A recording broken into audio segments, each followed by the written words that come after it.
Hello and welcome to Financial Friday. It's good to see you guys. It's almost the new year. I know you might have been expecting to see my family here with me, but unfortunately we had so much fun over the weekend while they were here. We just didn't have time to sit down and get any filming done. We were too busy goofing off. But what I did do was send all of the questions you asked Vince and Beth to Beth, and she answered them and emailed me back. So let's start with those, and I'm just going to read you verbatim what she said and your questions. Alright? Stephanie Beckenthal says, a question for you and your family. I'm new to the budgeting routine. I'm so very tired of living paycheck to paycheck. The biggest thing I run into is when family and friends don't understand why I can't do something with them or go somewhere with them because I don't have it in my budget. How can I still have fun with them and not feel guilty about having to skip spending time with them? Do you have any suggestions for me to keep my sanity and not be guilty of going outside my budget just to keep the peace? And Beth responded, first, can I say congratulations, Stephanie? I'm so very proud of you for standing up for your future. There is no way you can bless yourself or others if you stay broke. When you're feeling discouraged, read a Dave Ramsey book or listen to him talk to others. This will pump you back up. To answer your questions, I would explain what I'm doing and why I'm doing it, and that I love them all to the moon, but that I must do this for myself. I should be saying this in Beth's accent. I should. They will understand or they won't, but you're on a mission. Please remember that you are living like no one else now, so you can live like no one else forevermore. The ones that don't understand will be watching your successes, and eventually you may get questions from them on how they can get out of debt too. To answer your question, you can still have a life, get out of debt, and get out of debt. For birthdays and Christmas, ask for gift certificates to some of your favorite places to go with friends and family. Have people over and ask them to bring a dish, we call it a potluck, and add some games and music, and you have a party. I do that a lot with my friends. It's a lot of fun, doesn't cost nearly anything. Also, you can throw a picnic at home in your park. Again, I'll bring a dish. Outdoor games don't cost anything. Someone's bound to have a frisbee, bat and ball, football, croquet set. When have you ever played croquet? And you'll have some fun memories. Learn a new language or some other skill you might like to learn and invite others to join in. Have a multiple family garage sale. Great way to pick up a little cash and laugh at friends and family members. White elephants. If you see something you must have, trade one of your items instead of giving cash. If you attend church, they usually offer small groups. Some have snacks and you can always bring a friend. The library is another great source for entertainment and has books on the question you have asked me. Check out a movie or a DVD of choice and start a book club of subjects you and your friends are interested in. And you think I'm long-winded. Offer to trade your services to friends or family for talents they may have to help you. You may be good at computers and they may be good at cooking. You could even invite a few friends over and get them to bring an ingredient each and cook the next week's meal for all of you together. Remember to get them to bring a to-go bowl. Lol. Instead of going to retail stores with friends, shop at consignment stores or support the Goodwill, Salvation Army stores. This will help the store and your budget. That's a really good tip. I remember Craigslist has a spot for wanted items. People have so many things they put on the curb.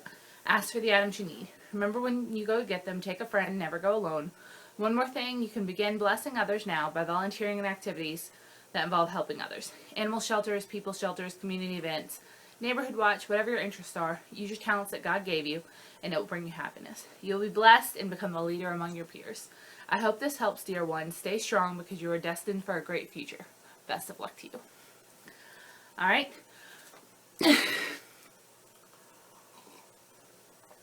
In a pickle, ask Vince Beth, Merry Christmas.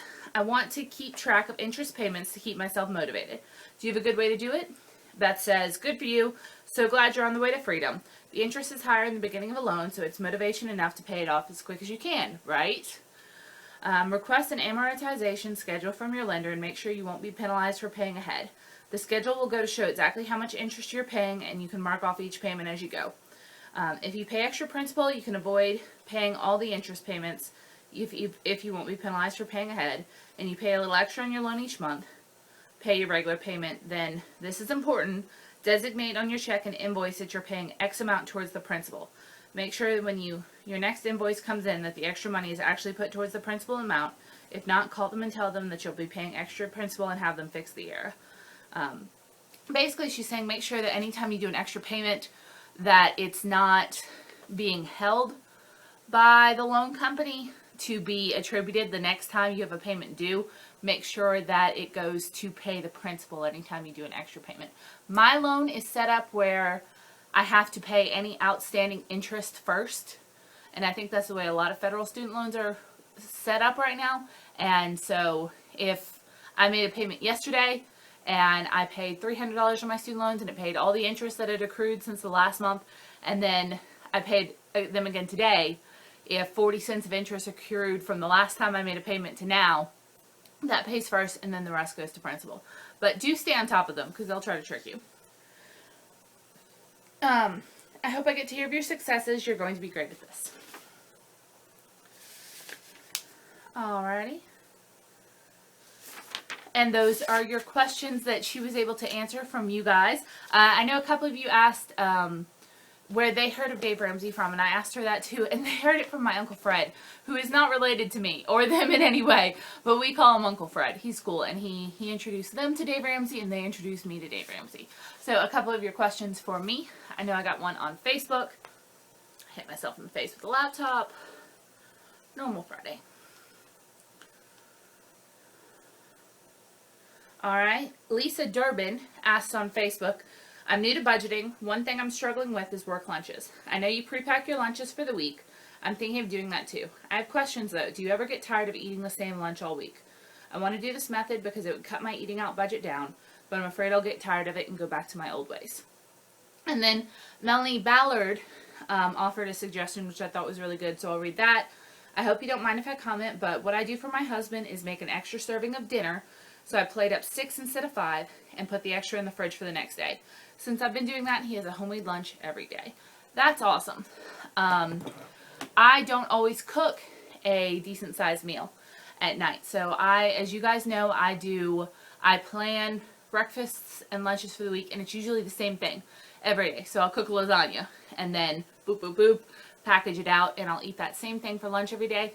And it can get a little repetitive sometimes. Not if I really like the food. If I really enjoy the food, I'll eat it every day for a week. I don't care.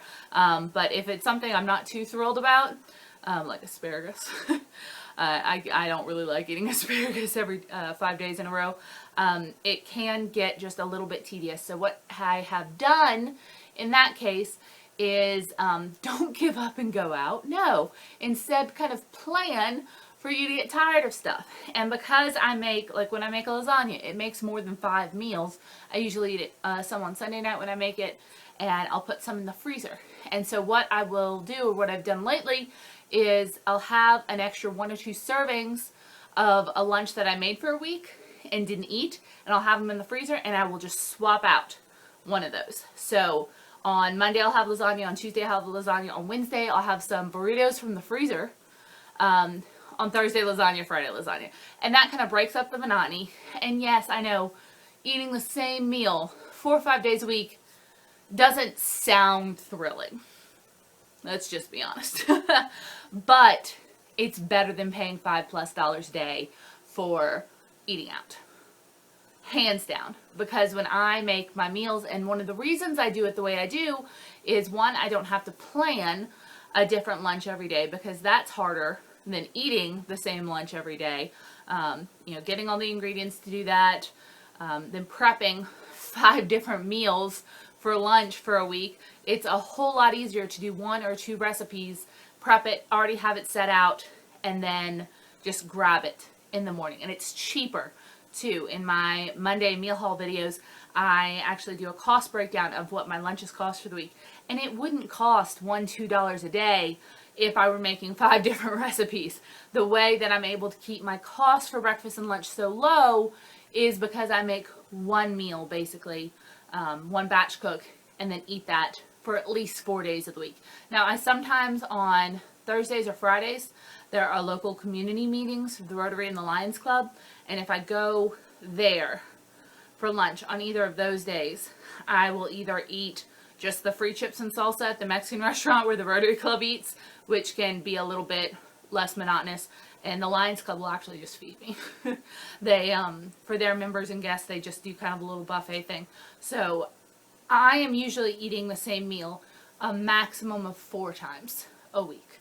And I'll either go to a local meeting or something, or switch it up with a freezer meal just to keep the monotony at bay a little bit. But once again, this is a choice that I'm making for a better future. Sometime in the future when I'm debt free, I'll probably be able to afford to make 2 or 3 meals a week, or to go out once a week. But right now, I would rather keep those costs really low and suck it up a little. And if the food is good, if you like the things that you cook, it's not bad. And you can also, there are lots of meal planning websites out there where and YouTube channels that show you how to like Mind Over Munch. Alicia is so good at this. She preps raw ingredients. Like, she'll go ahead and chop all of her peppers and get stuff ready, and then she'll combine it in different ways throughout the week so that it keeps it fresh. Like, she'll make an omelet one day in this. But if you have to pack up and bring a lunch to work like I do, there's no stove at my work, there's a microwave, then that gets a little bit harder. And I don't have the inclination to cook something in the morning. I just need to grab something out of the fridge and go. So yes, it does get a little monotonous. Try it. Maybe start with 2 recipes a week and see if you can handle that, and do like Monday, Wednesday, Friday, meal A, Tuesday, Thursday, meal B. If you really think you're going to get sick of that. But yeah, the option to just make a little bit extra dinner, if you make a dinner every night and serve it for lunch the next day, or 2 days, 3 days later, you could stick it in the fridge. That'd be great too, but 2-3 days later, I'm going to want the leftovers, even if you're not a big leftover person. So I hope that helped. Alright. And Kelly Ballard also asked, how do you decide your meals for the week? Pinterest, and it's also kind of trial and error. I try not to do... I try out a recipe for a dinner one night first. If I find a new recipe that I think I might like, I don't want to be locked into that for a whole week of lunches. So I'll try it first for dinner, and that way if I don't like it, I can, you know, give it to someone, the rest of the food to someone else, or Rory, or throw it away, depending on how bad it is. And I get a lot of those on Pinterest. I've kind of settled in to a little bit of a routine with my favorite meals for lunches and breakfasts that are pretty easy to whop up. Lasagna, I've mentioned 9 times. I'll make hamburgers and fries. I'll do like a spicy sausage pasta, chicken fried rice, red beans and rice, pintos and rice, and anything that I like that. And I have a lot of recipes that I put into the regular rotation, and then I try to try one new meal a week, and I usually get that from like Pinterest, or I see it online, and I'm like, oh, that looks interesting. Aren't too many new ingredients that I have to buy, and then if I have the room in my meal plan, I'll buy the ingredients and make it. And then some of my favorite recipes have come from that, like my sorry guys, creamy ranch chicken and over rice with carrots. I found that online. I've probably made it 700 times since I found it on allrecipes.com like 5 years ago. It is my go-to, like, bereavement dish. If somebody loses someone, or is having a hard time, or has a baby, something like that, I'll whop up a batch of that and bring it over, and I love the taste of it. Cheap, cheap, cheap, too. I've showed you how to do that in a previous video. Alright. Oh, this is a good one. Patricia Hernandez says, what do you cook when you have company over? My budget for food gets out of control when my sister-in-law and her family come for the weekend. Or when my sister-in-law and her family come and it's 8 people as opposed to 4, my budget will triple by the time they leave. That is really hard. And I know I talk a lot about how invite people over or do stuff like that instead of going out to eat because it's cheaper. But it is still more expensive than just feeding yourself. So what I like to do is I will pick a fairly cheap recipe with a rice, pasta, potato base. Those are things that you can use a lot of fairly cheaply, like my chicken and rice with carrots thing, chicken ranch rice, whatever that is. And potato bars are really cheap to put together because you can just cook a bunch of potatoes and set out some sour cream, butter, and some other little toppings. Spaghetti's excellent for a crowd, and you can always ask them to provide a meal, which may seem a little bit out of your comfort zone because you invited them over. General hospitality rules would dictate that you should provide them with all of their food as well as the other, you should be hospitable when they're in your home. You should provide them with everything that they need. But if this is family and this is a regular occasion, they might need to chip in a little bit too. And especially if you're not doing kind of reciprocating that and going to their home and with your family and eating all of their food all the time. What Vince and Beth and I did for Christmas was we split stuff up to make it easier on everyone. And I'll admit I don't do this when I go visit them. But when they came here, they know that my grocery budget's little, and so they volunteered to bring the turkey for Thanksgiving, and I did all the sides. And then the next day, I covered lunch, and I bought all the stuff for breakfast, and they brought dinner, and they brought steak dinner, which was amazing and delicious, and I still have the steak left. But it wasn't that hard on them because they only needed to provide a turkey and the ingredients for one meal that they would prepare, and it made it a lot easier on me because there was one meal I didn't have to prepare and I didn't have to buy a turkey. So consider asking them if they might do potluck if they're going to be there for a whole weekend. Sorry. I'm having issues today, guys. If they could do a bit of a potluck thing, or if they could bring the ingredients for one meal and it's really taxing you, because it would suck for you not to be able to spend time with your family because they're eating out of house and home. And that is part of what family does, but I think if you have kind of an open and honest conversation about it, it could really help out. So good luck to you in that. I know my grocery budget went up when they came down quite a bit. Because it was me feeding triple the amount of people I normally do. But I did plan for that. So do make sure that you plan for that in your budget if you know they're coming. And maybe you can take a little bit out of like a restaurant fund or a personal fund and put a little more towards groceries. Or maybe other parts of the month you can spend a little less on groceries. Sub out a meal for rice and beans or something a little bit cheaper just to save up for when they're coming. Either way, plan for it. Don't go over, and maybe get them to help you out a little bit. I'm fairly certain they probably won't mind. I would completely understand that, especially if I went somewhere all the time and they were like, hey, can you bring a dish? I'd be like, that is the least I can do. Happily. I will happily do that. So, alrighty. Joyfully Julie's World asks, great video as usual. My question is, do you stock up when there's a good sale? If you do you use your normally grocery budget money, or do you have a budget line item for stocking up? That's a good question, Joyfully Julie's World. Having issues today. I stock up out of my regular grocery budget. So I know people that put aside, like they'll earmark $10, $20, $50, whatever, of their grocery budget to be used for stocking up for future things if they see a sale. And that's great. But I don't have an extra 20-something, $30 to do that with. So what I do is it's a balancing thing. If I see a really good deal on chicken, I will alter my meal plan and eat cheaper things that week so that I can purchase some more chicken and freeze it. Or rice, or cans, or whatever. And that's just how you do it. And you're not going to have that every single week. And that's the trick, is to know what is really a good stock up deal. Know your prices. Know when things are their absolute rock bottom prices. And that's when you make the choice to change your budget and take advantage of that deal. Don't just, stock up willy-nilly. And I'm a huge proponent of having just an absolute ton of dry and canned food on hand just in case of job loss or a natural disaster, that kind of thing. But try to be wise with your dollars when you do that. And I don't see anything wrong with having a line item in your budget for stocking up. I just don't.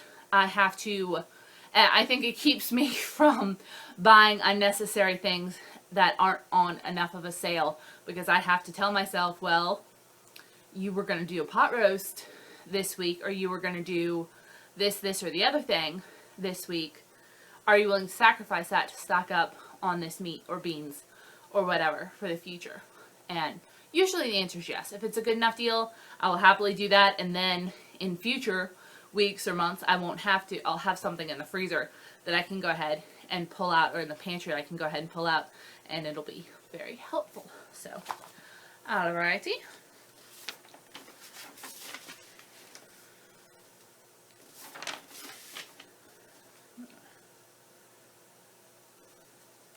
Okay.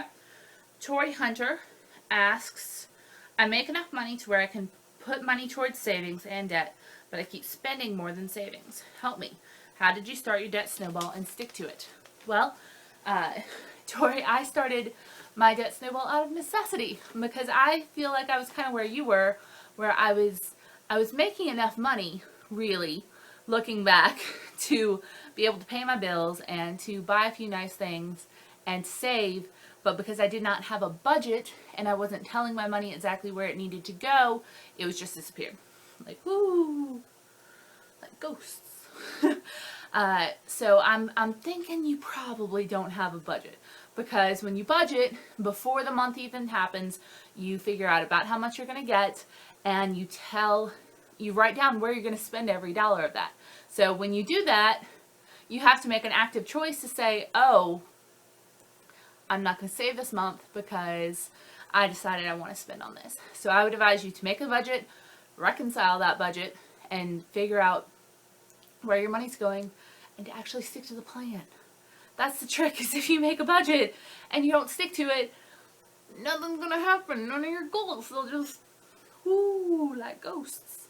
So, now if you actually commit to this and you actually do it, you'll start seeing these huge advances in your goals, and you'll start seeing that your money is doing what you want it to, and that'll motivate you to keep on the path and not spend as much. I've said it, if I've said it once, I've said it 100 times. My personal spending used to be like $300 a month, and I was making like $1,200 a month. So I was spending myself crazy, and I had no idea I was spending that much money until I actually got on a budget, and I was like, oh, maybe I shouldn't be spending a third of my income on tchotchkes and clothes and eating out and doing whatever, because you're never going to meet your goals that way. So, alright, that is all of the budget questions for today. I do have a special video out right now. Did you see it? Did you see it? I have a giveaway! So if you didn't see yesterday's video on another giveaway, which will help you with your New Year's financial goals, go look at it. It's on my page. Like, it's great. Right there, or maybe here, you'll see it says Budget Girl, and click on that, and then it'll be the second video, because you're watching this one. So, yes, go and enter the giveaway. I'll announce the results in a few days, and the new Dave Ramsey book will help you start out this year right with your money goals. Remember to ask your money questions below, and this would be a really good time for you to tell me what money goals you have for the new year. It'd be good. So, and ask questions about them. Maybe I have made these money goals before and can offer you a little bit of advice. So I will see you all very soon. Bye.